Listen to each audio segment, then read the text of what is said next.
Iniciamos el primer domingo de enero una serie de prédicas que hemos llamado Grande es tu fidelidad. Esta sería la cuarta de ellas, el cuarto domingo del primer mes del año 2021. Y nuestro texto base se encuentra en Lamentaciones, capítulo 3, versículos 22 al 24.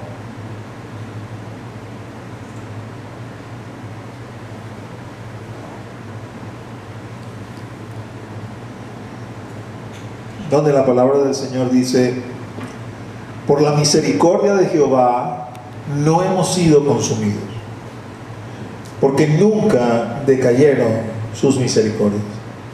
Nuevas son cada mañana, grande es tu fidelidad. Mi porción es Jehová, dijo mi alma, por tanto en él esperaré.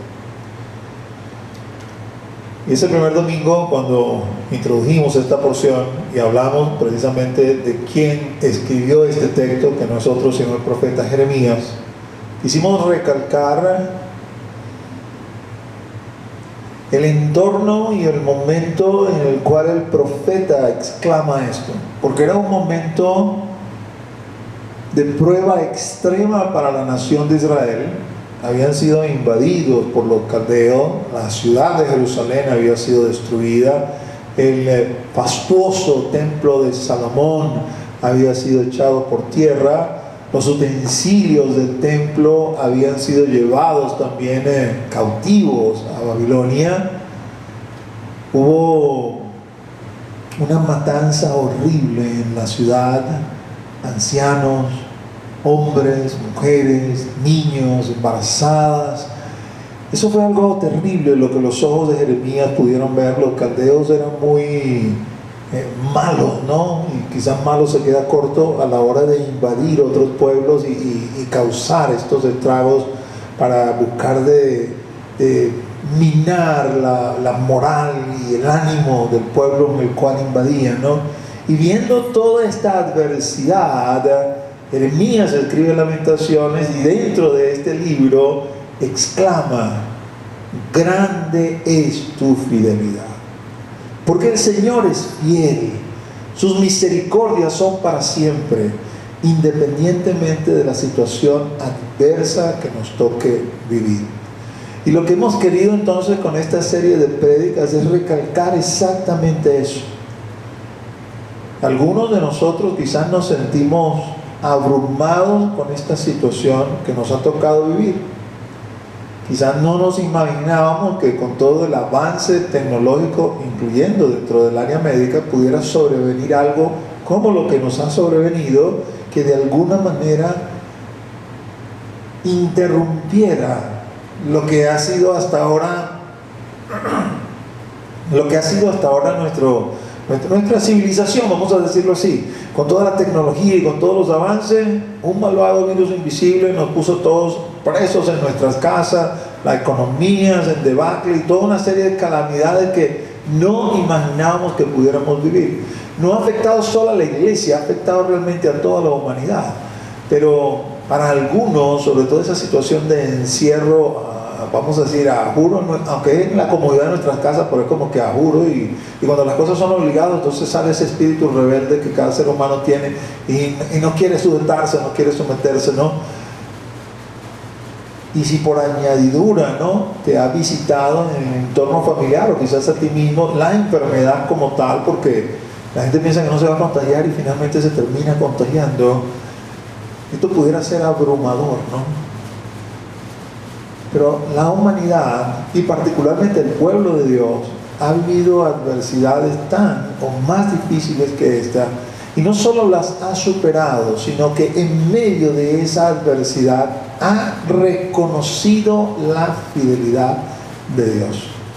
Así que tomamos ese texto: grande es tu fidelidad, y ese primer domingo vimos un reflejo de la vida de Jeremías y vimos ejemplo que podemos tomar de su accionar para nosotros emplearlo, usarlo hoy en día y permanecer fieles en este andar que el Señor nos ha trazado. Hicimos otro tanto el segundo domingo, pero ahora tomamos como referencia al profeta Habacuc. Habacuc es contemporáneo con Jeremías, poco más o menos, ¿no? En lo que sería la primera invasión que hicieron los caldeos, unos 30 años quizás antes de la destrucción de la ciudad, pues ahí estaba el profeta Habacuc y también vivió una serie de cosas y le llevaron a exclamar finalmente cuando entiende el propósito de Dios, en otras palabras, pero básicamente diciendo exactamente lo mismo: la fidelidad del Señor es grande a pesar de toda esta adversidad que estamos viendo. Y finalmente la semana pasada hicimos otro tanto, pero con el profeta Daniel. Daniel, sin ser contemporáneo de Jeremías en cuanto a su ministerio, probablemente lo llegó a conocer siendo el muchacho y ya Jeremías un hombre viejo. También de nuevo, bajo una situación de gran presión, una situación de gran demanda, de gran prueba, permanece fiel, dispuso en su corazón no contaminarse y durante toda su larga vida vio la fidelidad de Dios. Así que en esa misma línea de pensamiento vamos a seguir, pero ahora nos vamos a mover al Nuevo Testamento. Y te invito a que abras tu Biblia en el libro de Hechos. Y vamos a leer en el capítulo 21, comenzando desde el versículo 21. Hechos 21.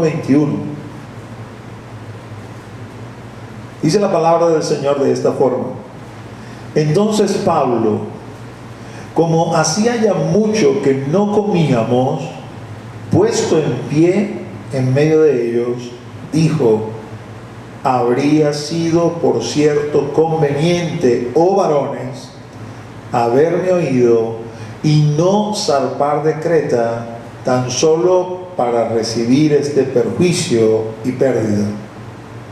Pero ahora os exhorto a tener buen ánimo, pues no habrá ninguna pérdida de vida entre vosotros, sino solamente de la nave. Porque esta noche ha estado conmigo el ángel del Dios de quien soy y a quien sirvo, diciendo: Pablo, no temas, es necesario que comparezcas ante César. Y he aquí, Dios te ha concedido todos los que navegan contigo. Por tanto, oh varones, tened buen ánimo, porque yo confío en Dios que será así como se me ha dicho. Con todo, es necesario que demos en alguna isla. Este es uno de los tantos incidentes en la vida de Pablo. Pablo es un exponente excelente para tratar el tema de la iglesia. Porque, primero, a nivel de Biblia, pues es del apóstol de quien más datos tenemos y más experiencias vividas tenemos, y definitivamente pues el Señor lo usó para colocar fundamentos doctrinales de la iglesia y extenderla en medio de los gentiles, ¿no?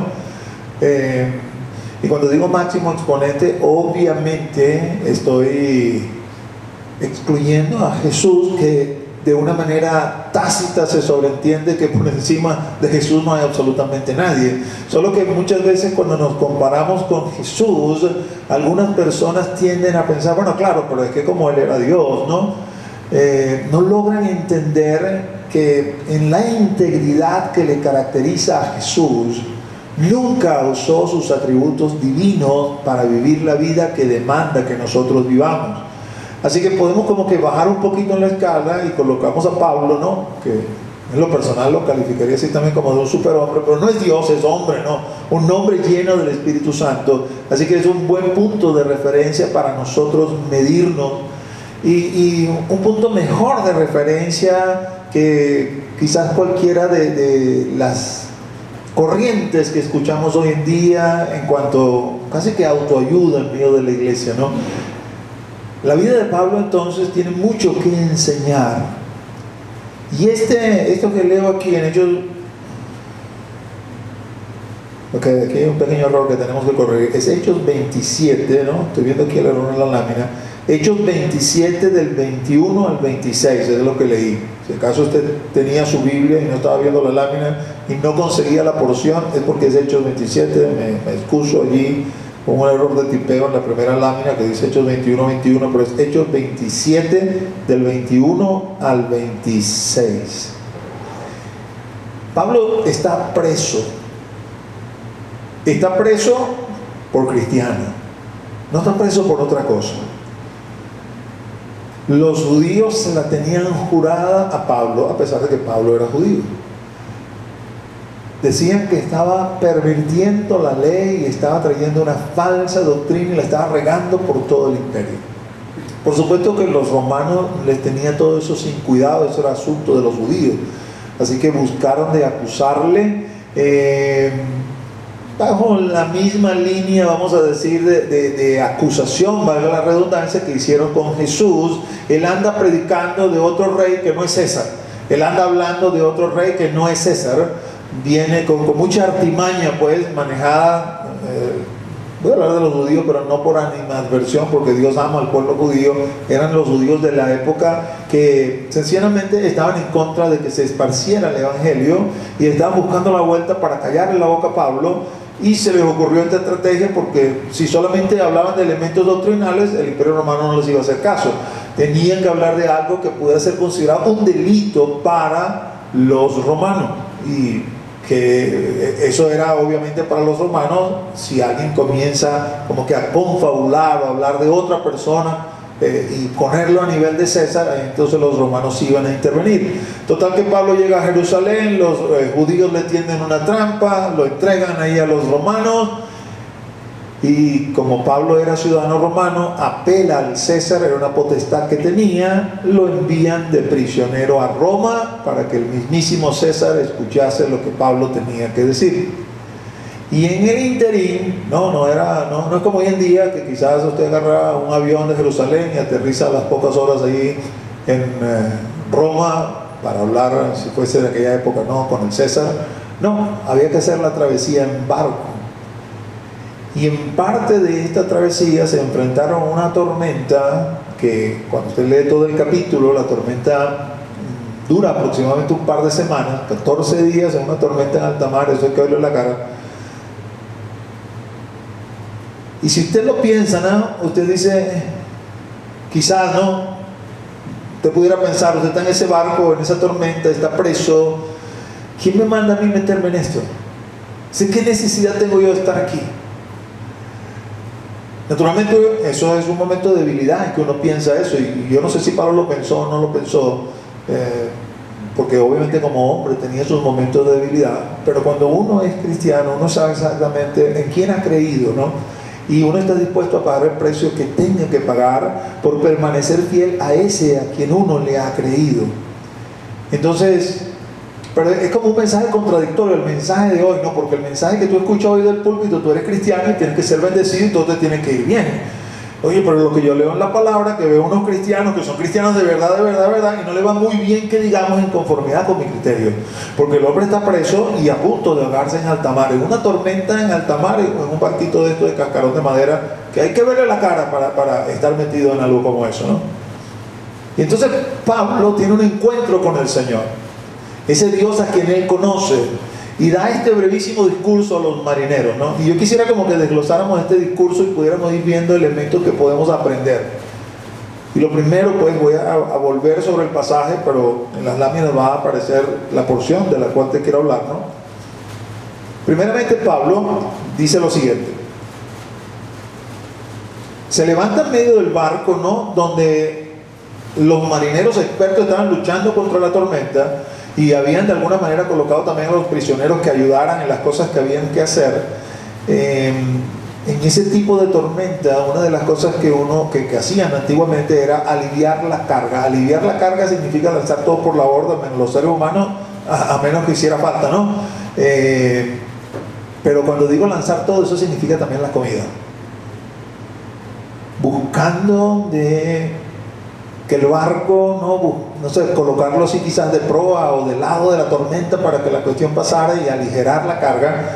Pero lanzar la comida sería también de alguna forma o nos mata el hambre o nos mata la tormenta, pero pareciera como que estamos destinados a morir. Y ya tenían varios días que no comían. Algunos de nosotros pasamos unas poquitas horas sin comer y ya estamos con un beriberi. varios días sin comida, con la presión de una tormenta que tienes que lidiar con ella, la potencial muerte segura que puedes enfrentar en el mar o ya de inanición. Y entonces sucede esto, ¿no? Pablo se levanta en medio de esa audiencia que está hambrienta y asustada y les dice: habría sido, por cierto, conveniente, oh varones, haberme oído y no zarpar de Creta, tan solo para recibir este perjuicio y pérdida. Y probablemente los psicólogos de hoy en día saltarían: no, Pablo, no puedes decir lo negativo primero, tienes que decir lo positivo primero, porque los corazones no van a estar dispuestos a escuchar si le dices lo negativo primero. Porque ¿qué es lo que está diciendo Pablo aquí? Te lo dije. Famosa frase que muchos que van a mi oficina no quieren escuchar y que yo trato de no decirle, pero muchas veces me lo leen en los ojos. Pastor, ¿tú sabes que me pasó tal cosa? Y yo le quedo viendo. Sí, yo sé que usted me lo dijo, pastor. Así comienza Pablo el discurso. Estos hombres están hambrientos, están luchando con una tormenta y a lo mejor quizás lo ven. Vamos a lanzar a Pablo. Ya lanzamos todo. Vamos a lanzar a este tipo que viene a pararse delante de nosotros, decirle: te lo dije. Y no lo quisimos escuchar porque los marineros somos nosotros. Es lo que es un hacedor de tiendas. ¿Qué sabe él de potenciales tormentas? ¿Qué sabe él de navegación? Eso lo sabemos nosotros y por eso decidimos zarpar. Y este individuo que no sabe nada de eso trató de convencernos de que no zarpáramos. Ahora estamos aquí en medio de la tormenta y lo primero que sale a decirnos: te lo dije. Pero era la realidad. Ahora, Pablo está hablando con la unción del Espíritu Santo, y cuando usted habla con la unción del Espíritu Santo, ese te lo dije no causa molestia en el corazón del que escucha, sino que comienza a traer convicción de pecado por no haber escuchado. Inmediatamente Pablo les dice, vamos a decir el mensaje positivo, ¿no? Y comienza de esta forma: pero ahora os exhorto a tener buen ánimo. Y era una forma de decirle: no me vengan a decir, Pablo, ¿cómo vamos a tener buen ánimo si no hemos comido y mira la tormenta? Porque ya me lo hicieron una vez cuando les dije no zarpemos y quisieron zarpar. Ahora no me vengan también con el mismo discurso. Crean lo que les estoy diciendo, aunque sus ojos vean otra cosa.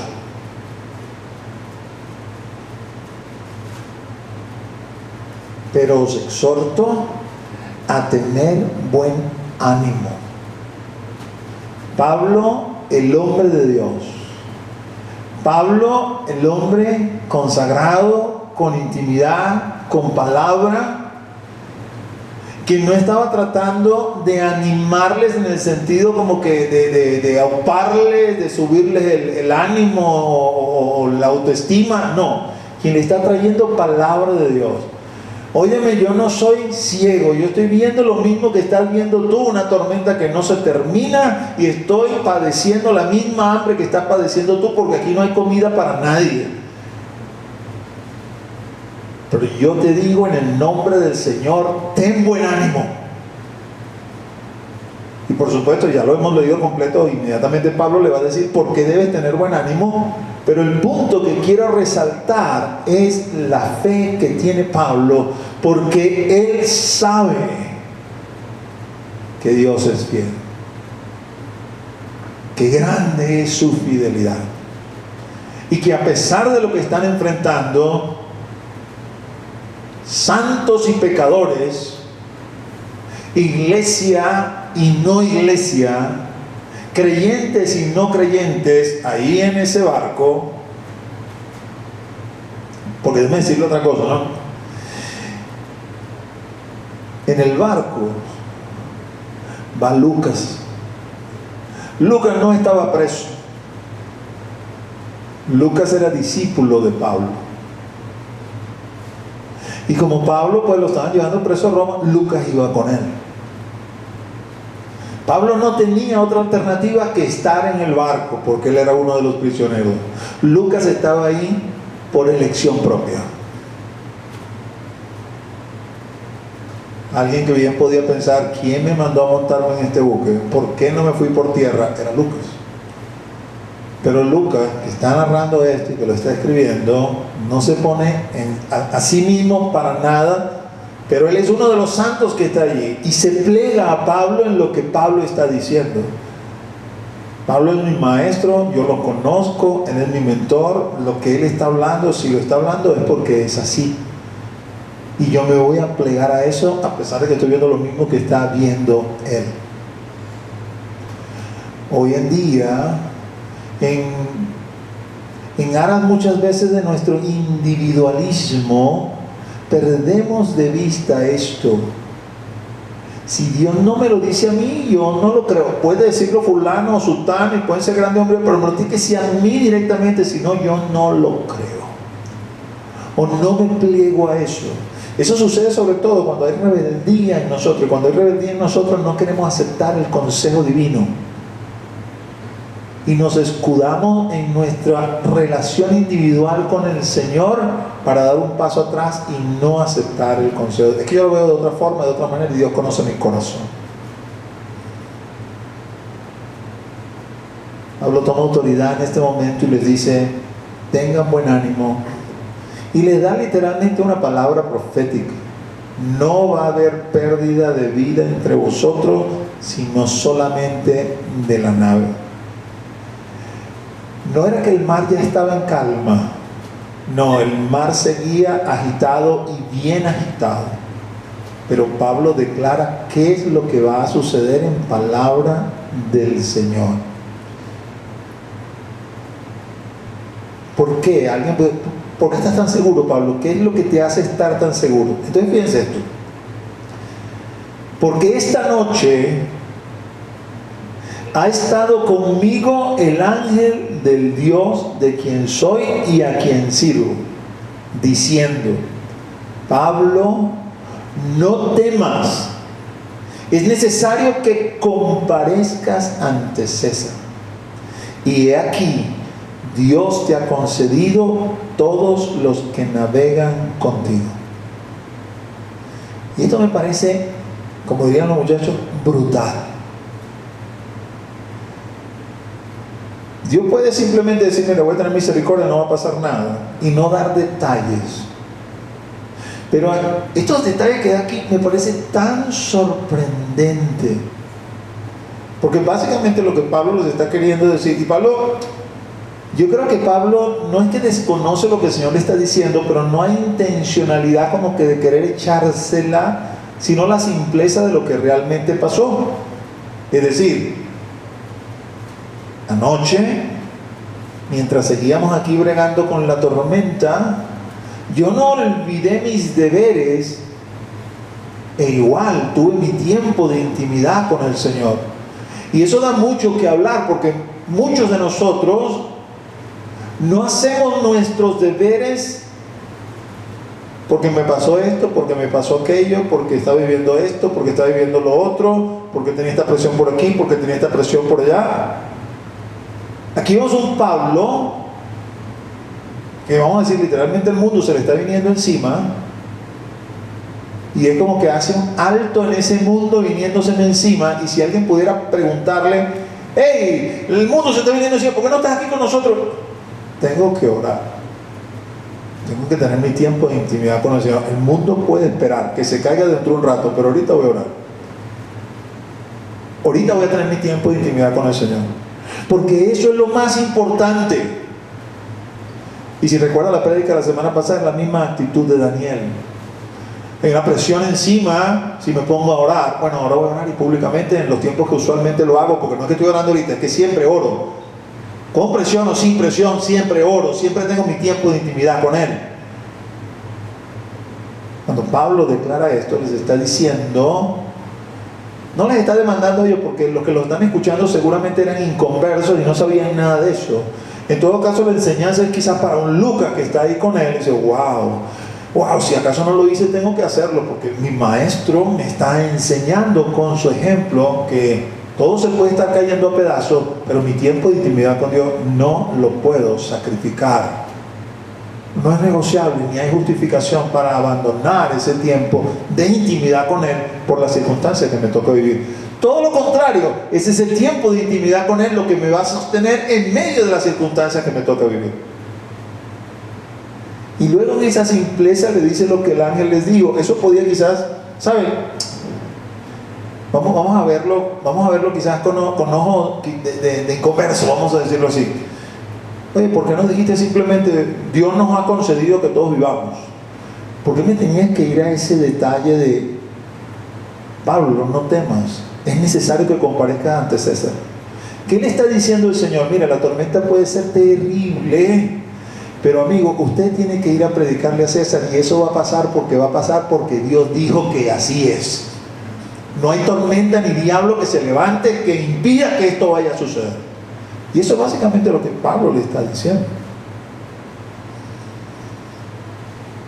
Recuerden una oportunidad, guardando obviamente las distancias, porque ni se parece a esto, más allá de lo que le puedo contar, ¿no? Pero en algún momento el Señor nos permitió a mi esposa y a mí ir a una playa, y para regresarse a la playa había que regresarse en Peñero. Los Peñeros son así, usted sabe, no es que de mucha confianza que usted va ahí en el Peñerito ese, ¿no? Y menos si el mar está medio picado, y menos si el motor se apaga en medio del mar y nos prende, ¿no? Entonces uno se queda ahí, y mi esposa y yo estamos obviamente orando, ¿no? Viendo ahí con todos los demás.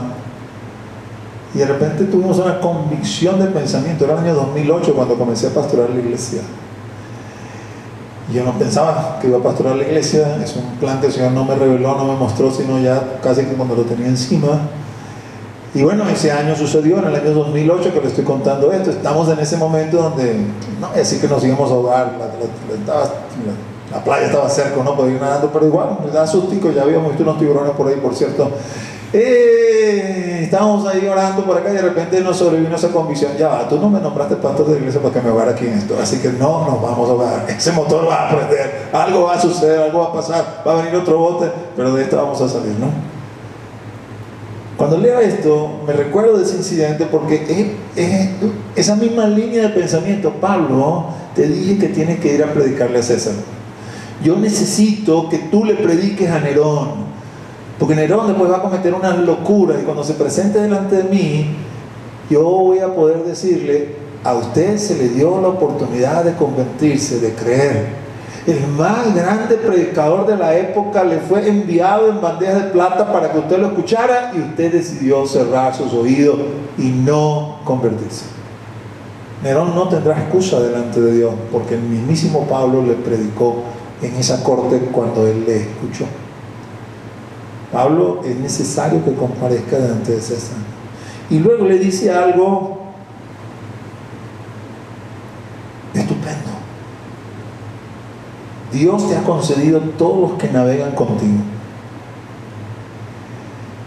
Si alguno de esos inconversos hubiese tenido una luz, una revelación del cielo, y hubiese comprendido estas palabras de Pablo, quizás hubiese exclamado algo como este: este es el mejor barco para enfrentar la tormenta, donde está Pablo montado. Porque a lo mejor, si es por mi justicia, no me libran nada y me hundo con el barco, pero ando con este santo, ando con este justo, y su justicia alcanza para que yo también me salve de la muerte física. Eso no aplica para la muerte espiritual. Y eso es algo que se repite en la Escritura. La justicia de Lot fue suficiente, no solo para que saliera Lot de Sodoma y Gomorra, sino la esposa, que no era tan justa como Lot, y quedó evidenciado cuando volteó y se convirtió en una estatua de sal. Las dos hijas, que tampoco eran tan justas como Lot, y pensando lo peor de que eran el último hombre y las últimas mujeres, le hicieron una tramoya a sus padres, a su papá, y terminaron cometiendo incesto. Así que no eran tan justas como Lot. Y los ángeles le dijeron a Lot: también puedes traer a tus futuros yernos. No se habían casado con las hijas, pero se iban a casar, solo que estos futuros yernos, que eran naturales de ahí de Sodoma, estaban tan mezclados con la inmundicia de la ciudad, que no creyeron a la palabra de Lot y decidieron quedarse. Solamente salió Lot, la esposa y las dos hijas. Pero era la justicia de Lot. Cuando la Biblia habla del diluvio, resalta la justicia de Noé. Y la justicia de Noé fue suficiente para que salieran junto con él, o para que fueran salvos junto con él del diluvio, su esposa, sus 3 hijos y las esposas de los 3 hijos. 8 personas en total, por la justicia de uno, de Noé.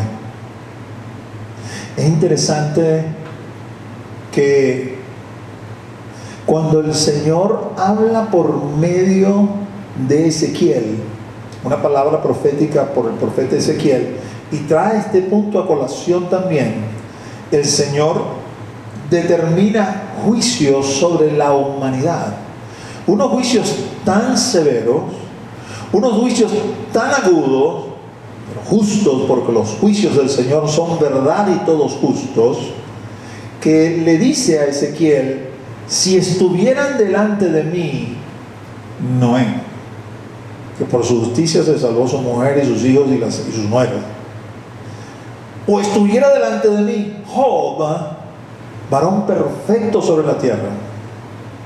Y luego introduce un tercer elemento contemporáneo con Ezequiel, que nos muestra la calidad de hombre de Dios que era él, Daniel. Si estuvieran delante de mí estos 3 justos, solamente salvarían su vida y nada más. O sea, juicios postreros, finales, no como el diluvio, donde la justicia de Noé alcanzó para su esposa, sus hijos y las esposas de sus hijos, que si Noé estuviese vivo cuando ese juicio vendría, solamente alcanzaría para salvarlo a él. Así que este principio donde el Señor, en ciertos elementos vamos a decir, de la vida en la tierra, no estoy hablando de cosas espirituales, porque la salvación espiritual es de cada quien. El hecho de que yo crea no significa que mis hijos son salvos, mis hijos tienen que creer. No significa que mi esposa es salva, mi esposa tiene que creer. No significa que mis padres son salvos, mis padres tienen que creer. Pero en lo que se refiere a elementos que suceden acá en la tierra, la presencia de un justo obviamente justificado por Dios, porque ninguno es justo por naturaleza, es suficiente para bendecir y alcanzar a otros también. Eso es lo que Pablo les está diciendo aquí. Él podía haber dicho: y Dios me ha dicho que ustedes también se van a salvar, pero no dijo eso. Dijo: y Dios me dijo, te he concedido a todos los que navegan contigo. Pongámonos en términos humanos también, así quizás de engreído. Denle gracias a Dios que estoy aquí yo con ustedes. Que obviamente Pablo no iba a decir eso, pero es la verdad que está detrás de todo esto. Ustedes son los más bendecidos, por no decir afortunados de la tierra, para estar en un buque en una tormenta, que yo esté aquí. Porque el Señor me los ha concedido a ustedes. No solamente me va a salvar a mí porque tengo que ir a hablar a César, sino los va a salvar a ustedes también de ñapa, porque yo estoy aquí. Eso habla de la profundidad de la relación de Pablo con Dios. Y posiblemente Pablo no da detalles, posiblemente ha habido un proceso de intercesión en la presencia del Señor, similar a la intercesión de Moisés por el pueblo de Israel, cuando le dice al Señor: sabes, ráeme a mí del libro de la vida, pero no los borres a ellos. Y si me amas, no levantes tu ira contra ellos. Y literalmente el Señor le concede a Moisés, por la justicia de Moisés, la nación de Israel, y no la destruye. Es posible que en ese encuentro con el ángel de Dios, entiendo, yo voy donde César, ¿qué va a pasar con esto? ¿No lo puedes salvar también? Claro, Pablo, tú estás aquí, lo vamos a salvar también, no te preocupes. Porque esa es la naturaleza de los hijos de Dios, no la del engreimiento, sino la de la compasión y de la misericordia. El hermano, se me olvidó el apellido, creo que es Harold Hill, su apellido, ingeniero aeronáutico, eso se lo he contado otras veces. Un día iba en un avión, era ingeniero aeronáutico, él ya está con el Señor, y él se percató de que había una falla en el avión. Dice, este avión ya tendría que haber aterrizado. El capitán no nos ha dicho nada, pero este hombre parece que es lo que está dando vueltas alrededor del aeropuerto y no termina de aterrizar. Y él relata en su libro, él dice, yo me comencé a alegrar porque yo soy ingeniero aeronáutico, yo sé lo que sucede en un accidente aéreo. Es muy difícil que las personas se salven. Son pocos los accidentes aéreos en comparación con los accidentes en otros medios de locomoción. Pero cuando hay un accidente aéreo, la tragedia es casi que total, 100%. Poca gente se salva. Y él dice en su libro, me comencé a alegrar. Yo dije, no lo sabía, pero llegó el día de mi grabación. Hoy te voy a ver. Dice, y mientras yo estaba allí alegre, el Espíritu me reconvino y me dijo, eres el único salvo en este avión. Si este avión se cae y la gente se muere, el único que se va conmigo eres tú, todos los demás se van al infierno. Ponte a orar para que esta gente no se pierda. Inmediatamente pues le cambió la alegría de la graduación por la compasión y la misericordia por las almas que estaban allí en ese avión que no conocían al Señor, y comenzó a orar. Y en base a esa oración pudo escuchar en su experiencia como ingeniero aeronáutico cuando el tren de aterrizaje bajó. Y el capitán entonces sí anunció que ahora sí iban a aterrizar. Resulta que tenían un problema con el tren de aterrizaje que no salía. Solo fue después que Harold comenzó a orar que el problema el Señor lo solucionó. El tren de aterrizaje salió, pudieron aterrizar. No se graduó Harold ese día, pero todos conservaron su vida física con la posibilidad de ser salvos. Entonces, más adelante, al someterse a la predicación de la palabra. El Señor es fiel, mis amados. Y Pablo creyó la palabra. ¿Saben? La tormenta no se acabó ese día. Duró unos días más. Días suficientes para que seguramente algunos los asaltaran la duda. Tenemos ese grave problema. Pensamos en la inmediatez de las cosas. En el caso de los jóvenes, por ejemplo, venida la palabra y la convicción, yo te voy a dar tu varona, yo te voy a dar tu varón, piensan que eso es mañana.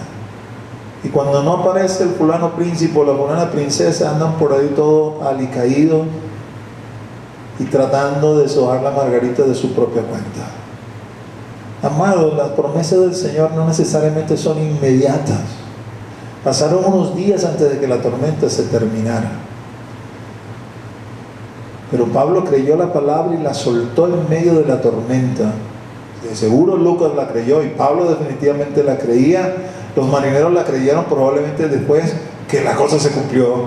Pero se puso en evidencia la confianza de Pablo en un Dios fiel. Amados, vamos a sobreponernos a esta pandemia. Vamos a sobreponernos a esta situación de cuarentena. No sé cómo va a suceder, no sé cómo va a pasar, pero sé por la palabra del Señor que aún no es el fin. El principio de dolores, pero no es el fin. Así que esta tormenta que estamos atravesando, no solo la iglesia, todos juntos, ¿no? Y lo que me gusta de este pasaje es que no era solamente Pablo el que se podía ahogar, eran todos se podían ahogar, pero la palabra de Dios aplicada para todos. Vamos a sobreponernos a esto. Muchos escucharán en medio de esta prueba y se convertirán, pero seguirán muchas almas sin todavía conocer al Señor, y la iglesia sigue teniendo trabajo. Finalmente, Pablo, una vez explicado el por qué, vuelve de nuevo a darle palabra de aliento. Dice: por tanto, varones, tened buen ánimo, porque yo confío en Dios que será así como se me ha dicho. Basta la fe de uno solo. Con la fe de uno solo, el Señor hace proezas y hace milagros. No sé si ustedes que están escuchando mi discurso creen la palabra, pero yo la creo.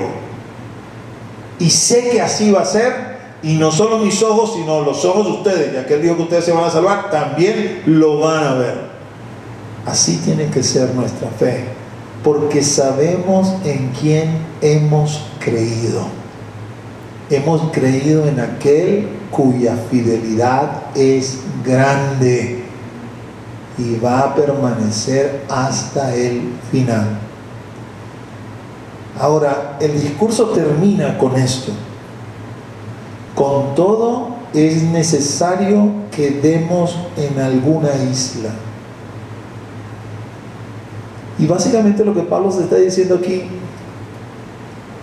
no esté esperando que es que van a venir los ángeles y van a levantar el buque y lo van a poner donde está el mar calmo. No estén esperando algo sobrenatural. La solución va a ser natural, pero viene de parte de Dios. No van a aparecer carrozas de fuego celestiales que nos van a llevar y nos van a... O no va a suceder, por ejemplo, como el caso de Felipe, que el Espíritu lo arrebató y del desierto apareció en la ciudad de Cesarea. No va a suceder así. No es que todos vamos a desaparecer del buque y aparecemos en una isla. No va a suceder así. La palabra de Dios es cierta, pero con todo es necesario que demos con una isla. Y en efecto dieron con una isla. ¿Sabe cómo dieron con la isla? El barco chocó contra la parte, vamos a decir, baja de la isla, desde la costa. Todavía estaba un poquito lejos de la isla. Ahí encalló en unas piedras y con el golpeteo el barco se terminó de partir. Todos tuvieron que lanzarse al agua y sobre pedazos del barco o nadando, todos llegaron a la isla en conformidad con la palabra que habían recibido. Porque ese es otro error que cometemos, ¿no? Cuando tenemos una palabra del Señor, como es una palabra del Señor, esperamos la sobrenaturalidad del evento, y no necesariamente hay o va a haber sobrenaturalidad. A veces sí la hay, pero no siempre la hay. El Señor usa medios naturales, pero Él es el que se glorifica. No sé cómo oras tú a propósito de esta pandemia. Yo le digo al Señor, sea que lo hagas de una manera sobrenatural, porque sé que tienes poder para levantarte y decir, cesa, y ya todo se termina. Pero también sé que lo puedes hacer por medios naturales, ¿no? Y iluminar el entendimiento de estas personas que traen estas cosas y que se puede crear, no sé, una vacuna, un antídoto, qué sé yo. El mundo probablemente no te va a dar gloria si sucede así de esa forma, pero nosotros, tu iglesia, sabemos que has sido tú y te daremos la gloria. Sea por una forma natural o de una forma sobrenatural, te daremos la gloria, porque la gloria es tuya. Eres tú el que estás interviniendo. Y esto me impresiona y me impacta, ¿no? Porque Pablo viene en un momento, vamos a decir, sublime, ¿no? Una tormenta, y vengo con una palabra de Dios. Y luego concluyo eso diciéndole, pero no esperen algo apoteósico. La salida va a ser natural, pero Dios la está orquestando. No es casualidad, Dios la está orquestando. Y en efecto dieron en una isla.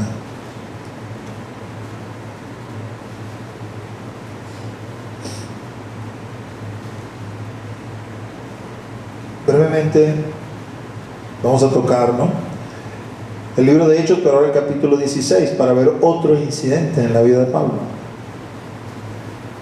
que de alguna manera remarca lo que ya hemos visto de este incidente de la tormenta, el naufragio y el llegar a esta isla, porque, vamos a decir, pone en evidencia esto como un patrón en el trato de Dios con nosotros. Somos su iglesia, somos su pueblo, pero tenemos que superar adversidades y Dios está en medio de ellas. A veces las adversidades son bien grandes, a veces son pequeñas, pero Dios sigue siendo fiel. Y así como ha sido fiel con nosotros estos 30 años y con cada quien en particular en la cantidad de años que tengan el Señor, lo va a seguir siendo fiel. Solo tenemos que creer y no desmayar. Porque es que en la medida que se acercan los tiempos de la venida del Señor, las adversidades van a ser peores, ¿no? Y lo que me preocupa es que perdamos de vista, ¿no?, que lo que hayamos vivido, experimentado, sean como que decir adversidades menores, y cuando las adversidades sean mayores, queramos tirar la toalla. No, hermano, no, hermana. Dios es fiel. y permanece fiel hasta el final sin importar la adversidad. Fíjense ahora este relato, también en la vida de Pablo, no con Lucas, sino con Silas. Dice, y se agolpó el pueblo contra ellos. Estoy leyendo Hechos 16, del 22 al 24. Y se agolpó el pueblo contra ellos, en Filipos. Y los magistrados, rasgándoles las ropas, ordenaron azotarle con varas. Lo dejaron así desnudo, así como avergüenzan a los ladrones que consiguen por ahí, les quitan las ropas y están desnudos. Bueno, les rasgaron las ropas delante de todos como si fueran unos vulgares delincuentes que no lo eran, estaban predicando la palabra del Señor, y ordenaron azotarles con varas. Después de haberlos azotado mucho, probablemente esté hablando de unos 39 azotes, ¿no? Que era lo que se calculaba que la gente podía aguantar sin morirse. No es que le dieron uno o dos, no, le dieron probablemente 39 a cada uno. Los echaron en la cárcel, ahí con sus ropas todas rotas, todos apaleados, y le dijeron al carcelero, guárdalos con seguridad, como si fueran unos presos de alta peligrosidad. Todo lo que estaban haciendo era predicando la palabra, y un demonito por ahí que andaba echando orilla lo echaron fuera, y eso alborotó porque la gente prefería al demonio que a Dios. El carcelero, recibido este mandato, los metió en el calabozo de más adentro y les aseguró los pies en el cepo. Es decir, que le amarró los pies con cadenas, unas cadenas que estaban pegadas a la pared e impedían el libre movimiento ahí dentro. ¿Pensaron Pablo y Silas que Dios había dejado de ser fiel? ¿Pensaron Pablo y Silas que ya no valía la pena seguir en un Dios que permite que me rasguen la vestidura y que me caigan a palo, que me consideren un delincuente, que me metan en esta cárcel mugrosa, que me aten los pies en cadenas a una pared? No, en ninguna manera pensaron tal cosa. Al igual como el relato de todos los apóstoles, que dice la Escritura, una vez que el Sanedrín había ordenado azotarles y los soltó, que salieron gozosos por ser tenidos por dignos de sufrir, de padecer por causa del nombre. Pablo y Silas mantenían esa misma actitud en el corazón. Es como decirle al Señor, esto que me toca padecer a mí, que básicamente lo que sirve para mi santificación, para nada se compara con todo lo que tuviste que sufrir tú, que naturalmente no fue para santificarte a ti porque tú eres santo ya, sino para que yo pudiera alcanzar mi salvación. Es decir, el sufrimiento del Señor, un sufrimiento que ningún hombre ha conocido jamás ni conocerá, fue con un propósito divino de que tú y yo pudiésemos alcanzar salvación. El sufrimiento que tú y yo podamos padecer no es para alcanzar a otros en realidad, sino para ser perfeccionados nosotros. Y no se compara en nada al sufrimiento que el Señor tuvo que padecer. Por lo tanto, manteniendo esta línea de pensamiento, no nos tiene que extrañar lo que el relato sigue diciendo. Hechos 16:25. Pero a medianoche, orando, Pablo y Silas cantaban himnos a Dios. ¡Wow! Esto es sorprendente, amados. Esto es sorprendente. Muchos de nosotros estaríamos en ese calabozo, permíteme expresarlo así, literalmente lamiéndonos las heridas, quizás refunfuñando y mascullando,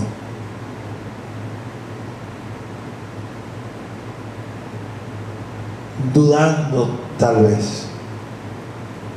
Pero estos hombres que sabían en quién habían creído, que entendían que lo que había sucedido por causa del nombre, que no era nada que el Señor no hubiese anunciado, que todos aquellos que decidimos seguirle a Él experimentaremos lo mismo que Él experimentó: vituperios, angustias, tribulación, sufrimiento.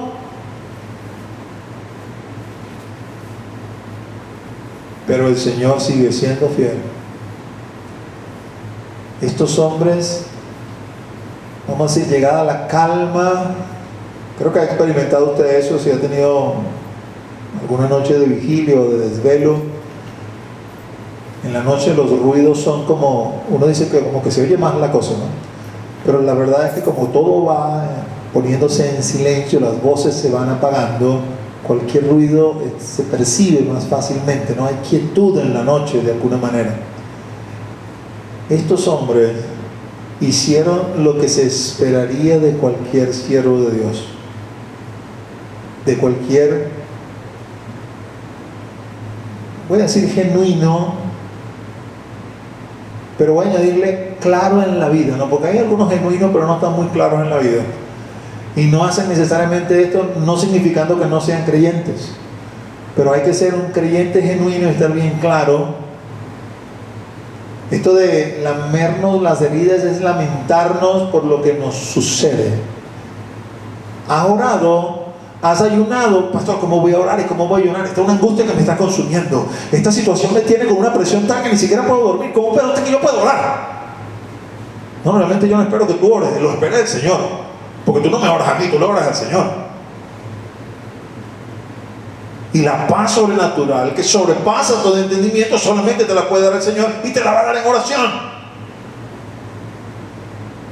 Cuando vas a la Escritura, ves a hombres que fueron sometidos a presiones tales como las tuyas o mayores que las tuyas, y practicaron la disciplina espiritual que se esperaba y se consiguieron con Dios. Porque no va a suceder de otra manera. Esa es la forma en que Él actúa. Estos hombres, con sus ropas rasgadas, sus heridas no curadas, porque esos paletazos que le dieron, nadie vino a colocarle allí su remedio y su medicina. Así mismo los metieron allí. Esos calabozos eran insalubres, a lo mejor estaban llenos de animales, de roedores sobre todo. Anda y métete, que sean las ratas que te laman ahí tus heridas. Estos hombres comenzaron a orar al Señor. Y como la oración no es solamente a veces pensamos que es solamente hablar, no, la oración realmente marca muchas cosas. En medio de su oración cantaban himnos a Dios, pero no cantaban para adentro. Los presos los escuchaban. Yo imagino que los presos, algunos seguramente se molestan, ¿no? ¡Cállate, quiero dormir! Pero otros se asombran. ¿Quiénes son estos que los trajeron medio muertos y están cantándole? ¿Y cantándole a quién? ¿De quién es ese Dios que están hablando? ¿Qué Dios, si ellos son siervos de ese Dios, que Dios permite que estén en la condición que estén? Porque como todos lo vemos en términos humanos, pensamos que no tiene que ir bien en términos humanos. Pero Pablo y Silas sabían en quién habían creído.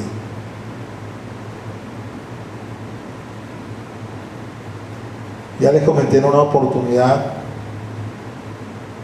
un pastor perdió a su hijo, 45 días de nacido, una complicación respiratoria. El niño muere en casa. Y fuimos pues, ¿no?, hasta allá, y la imagen de ver al pastor con su bebé, ojos levantados al cielo y cantando: Él es mi rey, oh cuánto le amo. Es una imagen similar a esta que está acá, porque su niño estaba muerto en los brazos y levantaba su mirada y adoraba al Rey, al que vive por los siglos de los siglos. Estos hombres estaban allí, todos apaleados, todos humillados, pero comenzaron a cantarle himnos al Señor, y toda la cárcel los estaba escuchando. El que sabe el relato sabe lo que vino después. Dios intervino de una forma sobrenatural. Pero sabes, no quise leer la intervención sobrenatural porque no siempre es así.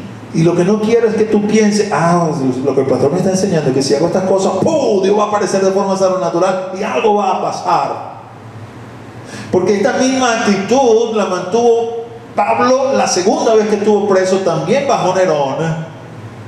Y el resultado no fue un terremoto que lo liberó de la cárcel. El resultado fue que perdió la cabeza en las manos de uno de los verdugos de Nerón. Así fue la graduación de Pablo. El acto de graduación de Pablo fue una decapitación. No tenemos que verlo con ojos humanos, tenemos que verlo con los ojos de Dios, como Dios lo ve. Músicos, por favor. ¿Y cómo lo ve Dios? Romanos 8:18, escrito también por Pablo, dice: pues tengo por cierto que las aflicciones del tiempo presente no son comparables con la gloria venidera que en nosotros ha de manifestarse. Así lo ve el Señor. Así lo entendía Pablo. Esta leve tribulación momentánea está produciendo en mi vida un mayor peso de gloria en la eternidad. Así que, amado hermana y amado hermano, levanta tu mirada porque Él es fiel. Sé obviamente que estamos todos atravesando pandemia y quizás estás en un país donde hay también la cuarentena, unas más radicales que otras. No sé qué otras aflicciones estás pasando. A lo mejor estás enfermo, está enfermo tu hija, tu hijo, a lo mejor acabas de perder un familiar cercano, a lo mejor el problema es económico y no hay con qué comer y no hay con qué cubrir los gastos. O a lo mejor estás en uno de esos países que los problemas se parecen mucho a estos, donde realmente estás siendo apaleado, donde realmente puedes perder tu vida por seguirle a Él. No lo sé. Lo único que sé y que te puedo ministrar es lo que dice la palabra del Señor. Toma esta palabra que el Señor nos ministra por medio de Pablo y hazla tuya. Romanos 8:18, pues tengo por cierto que las aflicciones del tiempo presente. Yo como cristiano que vivo en su voluntad, las aflicciones que me visitan las permite Él. Y esas aflicciones del tiempo presente debo sufrirlas, vamos a decir así, con estoicismo cristiano. Es decir, en una íntima comunión con Él, en adoración y en oración, rogando, pidiendo, pero entendiendo esto que me ha sobrevenido, esto que me ha visitado, esto que no entiendo, no se compara con la gloria venidera que en nosotros ha de manifestarse. Esa es nuestra corona. ¿Sabes?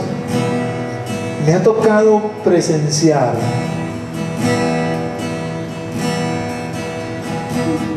permíteme decirlo así, la agonía de lo que voy a llamar grandes mujeres de Dios, mujeres de oración, mujeres de intimidad, mujeres de santidad. En mi criterio, ciertamente veo lo de afuera, no veo el corazón. Me quito el sombrero delante de esas dos mujeres que ya están en la presencia del Señor, pero su tiempo de partida fue un tiempo de gran agonía, un tiempo de sufrimiento, un tiempo donde muchos nos preguntamos ¿qué sucede, oh Señor? Si son unas grandes mujeres de Dios, uno pensaría casi que tú te tienes que arrebatar, que hay un padecimiento y un sufrimiento y un dolor. No tengo una explicación para eso, pero sí sé que esta leve tribulación momentánea, estas aflicciones del tiempo presente, aún en esas condiciones sobre estos siervos, en particular estas dos siervas de Dios, produjeron en ellas un mayor peso de gloria en la eternidad. No se comparan en absoluto con la gloria venidera que en ellas ha de manifestarse. Así que no nos desanimemos, no nos desesperancemos. Dios está con nosotros y su fidelidad es grande. Tomemos la palabra y hagámosla nuestra y vivamos en conformidad con ella. Este Logos por el Espíritu sea transformado en rema que nos dé vida y que nos permita caminar en conformidad con los planes y designios que el Señor tiene para nosotros. Ponte de pie y levanta tus manos al cielo. Vamos a orar juntos. Padre, en el nombre de Jesús, aquí estamos delante de ti. Reconocemos, Señor, nuestra debilidad. Reconocemos que somos polvo. Reconocemos nuestras flaquezas, Señor, y te pedimos perdón. Te pedimos perdón por ellas y te pedimos que nos ayudes, que nos santifiques, nos purifiques, nos des fuerzas para seguir, Señor. Que nuestra fe se avive, Señor, que no quedemos postrados en el desierto. Yo te ruego, Señor, que tú vengas sobre hermanos, Señor, que hoy están enfermos de una manera quizás inexplicable que no entendemos, Señor.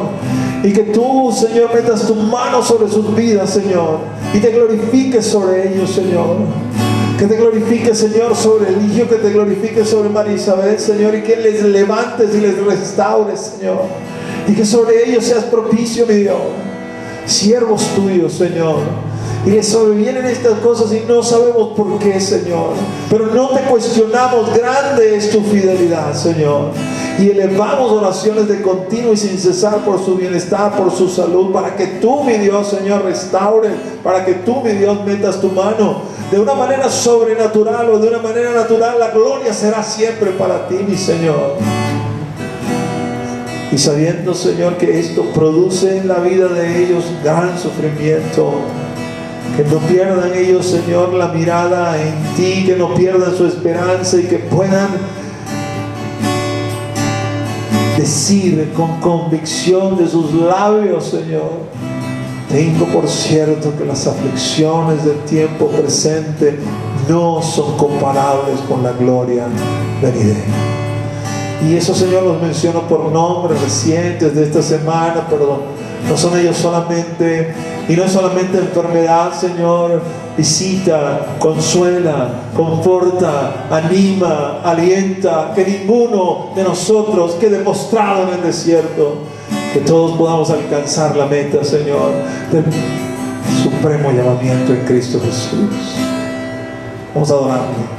Vamos juntos a adorar al Señor, el que vive por los siglos de los siglos.